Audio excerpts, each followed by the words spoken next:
Olá, boa noite, boa tarde ou bom dia, a depender do horário que você está vendo esse vídeo.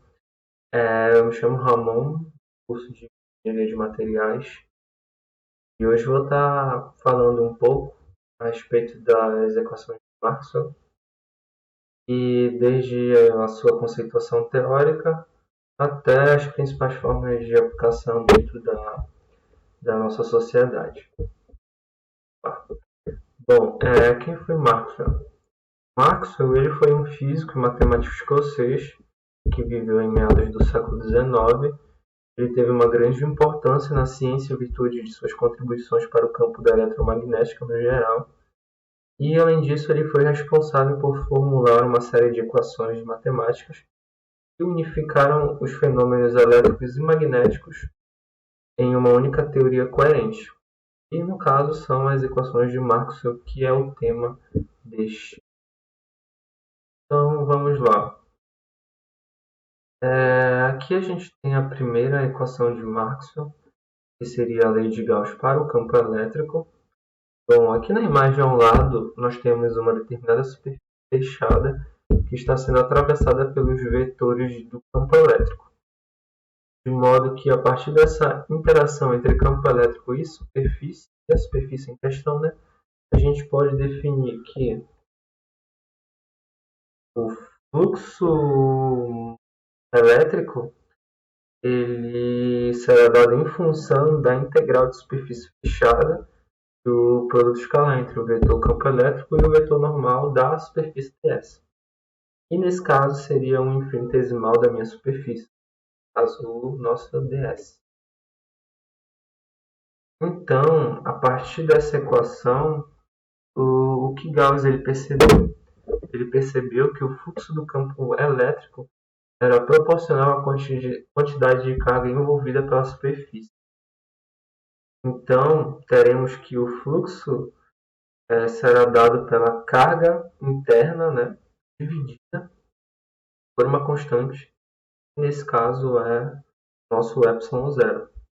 Então, basicamente, essa é a primeira lei de Maxwell, onde ele relaciona o fluxo elétrico com os vetores de campo elétrico e os infinitesimais, no caso de uma superfície imaginária, ds. Daí, para a segunda equação de Maxwell, a gente tem que é a lei de Gauss, só que nesse caso não mais para o campo elétrico, e sim para o campo magnético, onde a gente tem a integral de superfície, produto escalar do campo magnético, nesse caso, e o nosso infinitesimal de área ds. E a gente tem que tudo isso ele é igual à carga magnética dividida pelo epsilon zero. Fazendo uma analogia, é claro, com a primeira lei de Maxwell, supondo a existência de cargas magnéticas, a fórmula seria dessa maneira. Só que a gente sabe que não existe carga magnética, Até o presente momento, é óbvio, existem estudos que buscam identificar a presença dessas cargas magnéticas, mas até o presente momento dessa apresentação, não se conhece a questão da existência de cargas magnéticas. Então a gente considera esse valor igual a zero. Então a gente vai ter a variação do fluxo magnético vai ser igual a zero. Mas o que significa? Aqui agora a gente vai explicar um pouquinho a respeito da equação. A primeira parte da equação ela representa o fluxo magnético através de uma superfície fechada. O fluxo magnético ele é uma medida da quantidade de campo magnético que atravessa essa superfície. Agora, observem a igualdade igual a zero. Isso significa que para uma superfície fechada, o fluxo magnético total é sempre igual a zero, a menos que haja correntes elétricas atravessando essa superfície. E é exatamente o que estamos visualizando na figura ao lado. A gente vai ter ali duas superfícies fechadas em torno de um ímã, E as linhas de campo magnético desse ímã, elas saem do polo norte e entram no polo sul.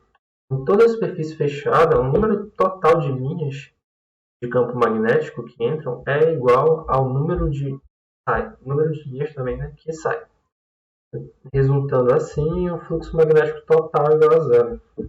E essa característica é importante porque nos diz que não existem monopolos magnéticos, ou seja, não é possível encontrar um polo norte ou um polo sul magnético isolado, diferentemente da primeira equação de Maxwell, onde a gente consegue relacionar o fluxo, né, em função das cargas que estão ali isoladamente, né, cargas positivas e cargas negativas. E essa ausência de monopolos magnéticos é uma das principais diferenças entre o magnetismo e a eletricidade, né? E a lei de Gauss para o campo magnético é uma ferramenta valiosa, não só na engenharia, mas em campos que estão diretamente relacionadas com a parte do eletromagnetismo, né? Porque isso me permite projetar e analisar dispositivos magnéticos, como principalmente os transformadores e os motores elétricos. Então, daí se dá a importância do conhecimento dessa segunda equação de Maxwell, que é a lei de Gauss para o campo magnético. Bom, a terceira equação de Maxwell ela é a lei de Faraday.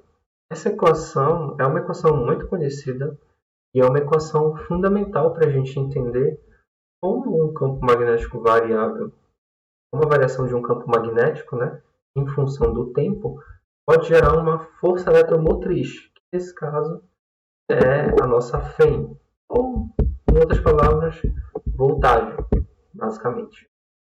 A equação de Faraday ela é expressa como sendo a variação do fluxo magnético em função do tempo, né, que é igual à força eletromotriz.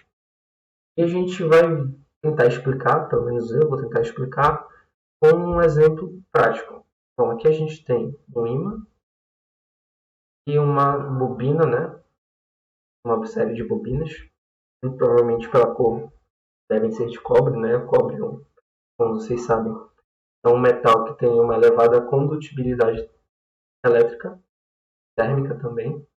Então, quando a gente tem o movimento, né, desse ímã no sentido de se aproximar da bobina, a gente tem uma variação do campo magnético. E essa variação do campo magnético, ela cria um fluxo magnético variável através das espiras. Essa variação do fluxo magnético induz uma força elétrica no circuito, que no caso são as bobinas. E essa força elétrica nada mais é do que a nossa força eletromotriz. E essa força eletromotriz induzida, ela é responsável por fenômenos como a indução eletromagnética, que são fundamentais também para os transformadores e os geradores elétricos. E, além disso, a lei de Faraday ela é muito importante porque ela nos permite entender como um campo magnético variável no tempo pode gerar uma força elétrica, possibilitando a conversão de energia magnética em energia elétrica. E basicamente é isso, né? A equação de Faraday. Eu esqueci de comentar que tem um sinal negativo, que no caso é a lei de Lenz, que diz que a corrente, né? A corrente elétrica ela vai estar no sentido contrário à indução do ímã. O que isso quer dizer? Se eu tenho as linhas de campo, nesse caso da imagem, saindo do polo norte e entrando no polo sul, e como eu estou aproximando esse meu ímã da espira, a espira vai, por consequência disso, vai gerar um campo magnético com o intuito de repelir essa aproximação do ímã. Então, eu vou ter um campo magnético aí nesse caso, ou na verdade eu vou ter um polo, né, nesse caso, um polo sul, que vai repelir esse polo norte. E a gente sabe que no polo sul, as linhas de campo elas entram. Então, se a gente fizer a regra da mão direita, a gente vai perceber que eu tenho linhas de campo entrando aqui na espira, gerando uma corrente elétrica no sentido para cima, né? para cima. No sentido anti-horário, né, digamos assim. Anti-horário. Aí, no caso, essa é a correção da lei de Faraday com a lei de Lenz, que é para relacionar o sentido do meu campo elétrico. Então, basicamente, essa é a nossa terceira equação de Maxwell, a lei de Faraday. Bom, a quarta equação de Maxwell, ela é a lei de Ampère-Maxwell, que ela é expressa sendo a integral de superfície do produto escalar de BDS, que é igual a μ0i. Somado, além disso, somado com ε0 vezes o d-ROM do vetor campo dividido pelo tempo. A primeira parte da equação ela representa a circulação do campo magnético ao redor de uma curva fechada. E essa circulação do campo magnético é uma medida da força magnética total ao longo dessa curva. Já a segunda parte da equação ela está relacionada à corrente elétrica que atravessa a superfície delimitada pela curva. Aqui, nesse caso, μ0 é a permeabilidade magnética do vácuo na corrente elétrica, né? É a corrente elétrica. E se a gente observar essa terceira parte da equação, e ela está relacionada à taxa da variação temporal do fluxo elétrico através da superfície delimitada pela curva, aqui o μ0 ele é a permissividade elétrica do vácuo e o d-ROM de E sobre dt é a taxa de variação temporal do fluxo elétrico. Bom, aqui eu tenho um exemplo prático, né, que no caso é um capacitor, onde a gente tem uma determinada corrente elétrica IC, passa pelas placas do capacitor. Ou seja, para que essa corrente atravesse as placas do capacitor, eu preciso necessariamente que haja uma circulação do campo magnético nos centros da placa para que a geração da corrente, para que haja, né, no caso, a geração da corrente de deslocamento. Essa equação é uma generalização da lei de Ampère original que relaciona apenas a circulação do campo magnético com a corrente elétrica.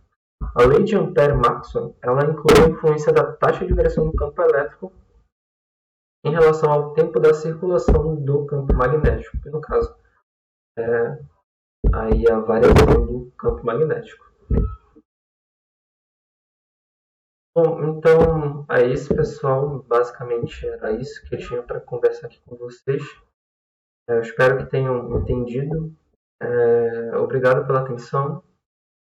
E é isso. Fico à disposição aí do professor Cléo e da turma para eventuais dúvidas. Obrigado, pessoal, e até a próxima.